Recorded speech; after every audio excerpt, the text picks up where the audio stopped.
حضور نے ارشاد فرمایا آیات المنافق ثلاث، منافق کی علامتیں تین ہیں۔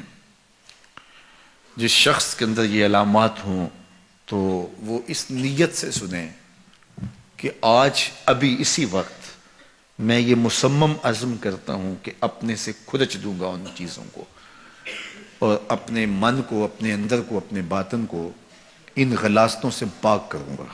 اور عملی موضوعات پہ بات کرنے کا میرا مقصود بھی یہی ہوتا ہے کہ ہماری زندگی میں، سب سے پہلے اپنی زندگی میں اور پھر میرے ملنے والوں کی زندگی کے اندر عملی طور پہ تبدیلی پیدا ہو۔ تو اس نیت کے ساتھ جب آپ سنیں گے تو اللہ برکت کرے گا۔ تو سنیے رسول رحمت نے ارشاد فرمایا صلی اللہ علیہ وآلہ وسلم نے کہ منافق کی نشانیاں تین ہیں۔ ان میں سے ایک اذا حدث کذب، جب وہ بولتا ہے تو جھوٹ بولتا ہے۔ یہ منافق کی علامتوں میں سے ایک علامت ہے کہ اس کی زبان جھوٹ کی عادی ہوتی ہے۔ زندگی میں جھوٹ سے اپنے آپ کو بچائیں، یہ زہر قاتل ہے، اندر اجاڑ دیتا ہے، آپ کا معاشرے سے اعتبار ختم کر دیتا ہے اور آپ کی رسوائی کا سبب ہے۔ دوسرا ارشاد فرمایا وَإِذَا وَعَدَ أَخْلَفَ، جب وہ وعدہ کرتا ہے تو وعدہ خلافی کرتا ہے۔ یہ منافق کی علامت ہے کہ وہ وعدہ پورا نہیں کرتا۔ میرے حضور کسی سے وعدہ کرتے ہیں کہ تیرے آنے تک یہاں کھڑا ہوں، اور وہ جا کے بھول جاتا ہے۔ میرے حضور 3 دن کھڑے رہتے ہیں، 3 دن کے بعد اچانک وہاں سے گزرا، دیکھا تو حضور کھڑے ہیں۔ بڑی شرمندگی ہوئی، ڈرتا ہوا آگے بڑھا، صرف اتنا کہا یار تو نے مشقت میں ڈال دیا۔ 3 دن تک میرے حضور کھڑے، اور میں کہتا ہوں وہ تو 3 دن بعد واپس آ گیا۔ وہ نہ آتا 3 سال بھی کھڑا رہنا ہوتا، میرے حضور کھڑے رہتے کہ میں نے اس سے وعدہ کیا ہوا ہے۔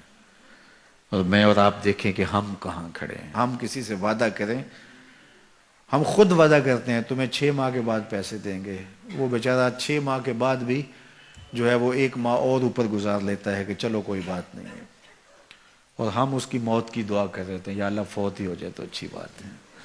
تو پھر ہم کہیں کہ اللہ کی رحمتیں ہمیں نصیب ہوں، یار وعدہ کیا ہے اپنا تن بھی بیچ کے دینا پڑے تو دیں گے۔ جو وعدہ کیا ہے جہاں کھڑے ہوئے ہیں وہاں کھڑے رہیں گے، چاہے اس کی کتنی بھی اذیت ہمیں کیوں نہ سہنی پڑے۔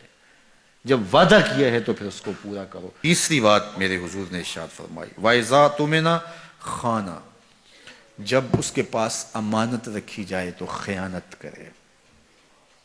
اس کے پاس پیسے رکھے جائیں، دولت رکھی جائے، کوئی زمین اس کے نام کوئی کر دے کسی وجہ سے، کوئی اور اس کے پاس امانت رکھ دے تو وہ اس میں خیانت نہ کرے، بلکہ آپ کے پاس کوئی بات امانت رکھی جائے تو اس کو بھی جو ہے وہ لوگوں تک نشر نہ کرے۔ تمہارے کان میں اگر کوئی بات کرے تو وہ امانت ہے، جب وہ بات کر رہا ہو تو دائیں بائیں دیکھ رہا ہو، تو پھر اس کا مطلب یہ ہے کہ وہ یہ چاہ رہا ہے کہ یہ بات کوئی اور نہ سنے، تو پھر صاحب امانت کو چاہیے کہ کوئی اور نہ سنے۔ یہ امانت ہے اور اس امانت کو پورا کیا جائے۔ اور چوتھی علامت یہ ارشاد فرمائی منافق جب کسی سے لڑ پڑتا ہے تو گالیاں دیتا ہے۔ ہمارے دین نے ہمیں گالی دینے سے روکا ہے۔ اپنی زبان کی پاکیزگی اور اپنی زبان کی طہارت کا سامان کیجیے۔ آپ کسی بھی حالت میں ہوں، آپ کے اوپر کوئی کتنی بھی زیادتی کر رہا ہو، آپ کو کوئی تھپڑ بھی مار رہا ہو، تو آپ اس کا مقابلہ ضرور کریں، لیکن آپ کی زبان گندی نہیں ہونی چاہیے۔ یہ غصے کے وقت ہی تو انسان کا پتہ چلتا ہے۔ ظفر سے آدمی نہ جانیے، چاہے جتنا بھی ہو صاحب فہم و ذکا، جسے عیش میں یاد خدا نہ رہی، جسے تیش میں خوف خدا نہ رہا۔ عیش کی زندگی ہو یا تیش کی زندگی، خوشی کا مرحلہ ہو یا مرحلہ غم ہو، آپ دیکھو نارمل زندگی کے اندر تو آپ معتدل ہوں گے ہی ہوں گے، لیکن جب آپ کا بیلنس خراب ہوتا ہے خوشیوں کے وفور کی وجہ سے، اس وقت پتہ چلے گا۔ یہ ہے انسان کا امتحان، یہ ہے انسان کی آزمائش۔ منافق کی علامت بتائی گئی وَإِذَا خَاصَمَ فَجَرَ، جب وہ کسی سے لڑائی کرتا ہے تو پھر گالیاں بکنا شروع کر دیتا ہے۔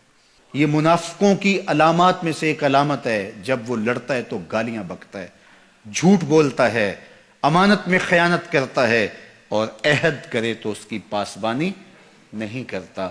اللہ ہمیں عہد کی پاسبانی کی توفیق دے۔